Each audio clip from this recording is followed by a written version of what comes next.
अस्सलाम वालेकुम स्टूडेंट्स। इस वीडियो में हम चैप्टर 12 जो हमारा लूप्स का चैप्टर है उसके जो मोस्ट इम्पोर्टेंट प्रोग्राम्स कर रहे हैं हम बोर्ड के एग्ज़ाम की तैयारी के लिए। उस सीरीज़ का ये प्रोग्राम नंबर 3 है चैप्टर 12 का। और सिंपल सा प्रोग्राम है लेकिन बहुत अहम प्रोग्राम है, कई दफ़ा ऐसे लॉन्ग क्वेश्चन बोर्ड में पूछा जा चुका है।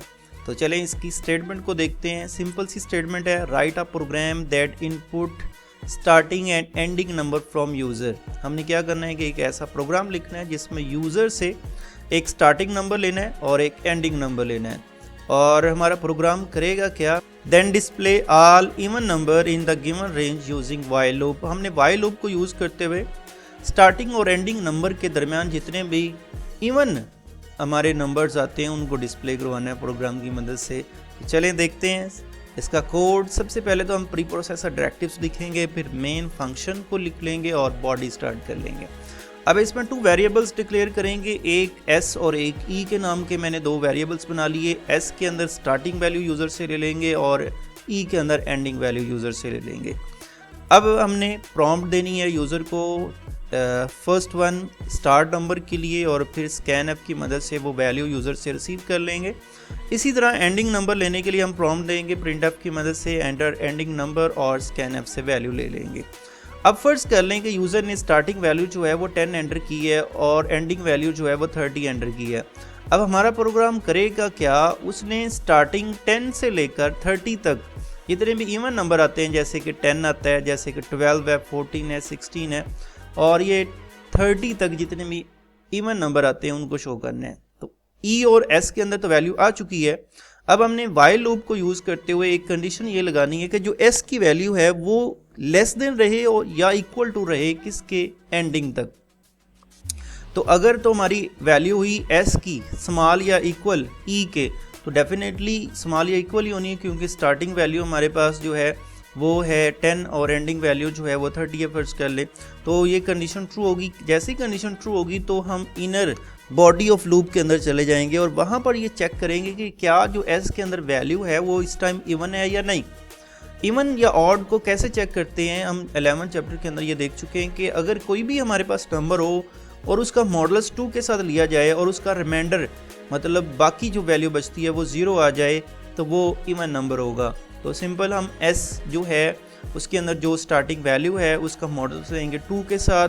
अगर उसका रिमाइंडर जो है वो 0 के इक्वल आता है तो इट मीन्स ये इवन नंबर होगा, मतलब ये कंडीशन ट्रू हो जाएगी। और ट्रू होने पे हम जो है उस नंबर को प्रिंट करवा देंगे s की वैल्यू। फर्स्ट कर लें जैसे स्टार्टिंग में 10 एंटर किया गया तो 10 प्रिंट हो जाएगा चूंकि वो इवन नंबर है। उसके बाद नेक्स्ट हमने क्या करना है, s की वैल्यू को इंक्रीज़ करना है और s की वैल्यू को इंक्रीज़ कर लेने के बाद हम वापस वाइल लूप की तरफ जाएंगे। s की वैल्यू पहले फर्स्ट कर ले 10 थी, अब क्या होगी 11। अब 11 क्या लेस देन है 30, यस ट्रू, हमारे पास कंडीशन वाइल की ट्रू हुई।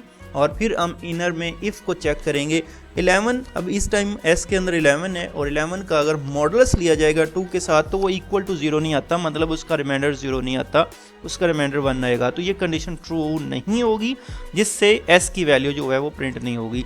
फिर s की वैल्यू इंक्रीज़ हो जानी है, फर्स्ट कर लें 11 से 12 होगी, वाइल लूप की कंडीशन ट्रू हो जाएगी। और इफ़ के अंदर फिर जो चेक किया जाएगा 12s की वैल्यू है तो वो 12 मॉडल्स ले लिया जाएगा 2 के साथ, तो ये इक्वल टू 0 आ जाएगा। कंडीशन ट्रू होने पे s जो है वो प्रिंट हो जाएगा, s में इस टाइम 12 होगा। इसी तरह वैल्यू इंक्रीज़ होती जाएगी, चेक करते जाएंगे और इवन नंबर जो है वो प्रिंट होते जाएंगे। ये 30 तक हमारे इवन नंबर जो हैं वो प्रिंट हो जाएंगे। और जैसे ही हमारे पास s की वैल्यू 31 होनी है तो फिर हमारी एंडिंग वैल्यू से s की वैल्यू इंक्रीज़ होने से वाइल लूप की कंडीशन फॉल्स हो जाएगी जिससे लूप की आइट्रेशन जो है वो ख़त्म हो जाएंगी। तो ये हमारे पास एक सिंपल सा प्रोग्राम है जिसकी मदद से हमने स्टार्टिंग और एंडिंग नंबर यूज़र से लेकर उसके दरमियान इवन नंबर जो है वो डिस्प्ले करवाए हैं। अच्छा, यही सवाल आपको एक और तरीके से पूछा जा सकता है, वो कैसे कि आपने इवन के बजाय और नंबर जो है वो प्रिंट करने हैं। तो उसके लिए सिंपल आपने एक सिंपल सा चेंज करना है, वो क्या कि 0 की जगह पे आपने 1 के साथ कंपेरिजन करना है मॉडुलस का। हमारे पास अगर बाकी जो मॉडुलस ऑपरेटर का रिमाइंडर अगर 1 आता है तो वो इवन नंबर नहीं होता, वो ऑड नंबर होता है।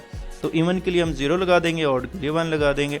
अब इसी प्रोग्राम को हम ऑनलाइन कंपाइलर के अंदर भी इम्प्लीमेंट करके चेक करते हैं और देखते हैं इसका आंसर। ओके जी, ऑनलाइन कंपाइलर में कोड को लिख लिया गया है और इसको अब एग्जीक्यूट करते हैं। और एक्सिक्यूट किया हमने। ये स्टार्टिंग वैल्यू हमसे मांग रहा है, स्टार्टिंग वैल्यू यहाँ पर फर्स्ट कॉलम में जो है वो 10 ही दे देता हूँ।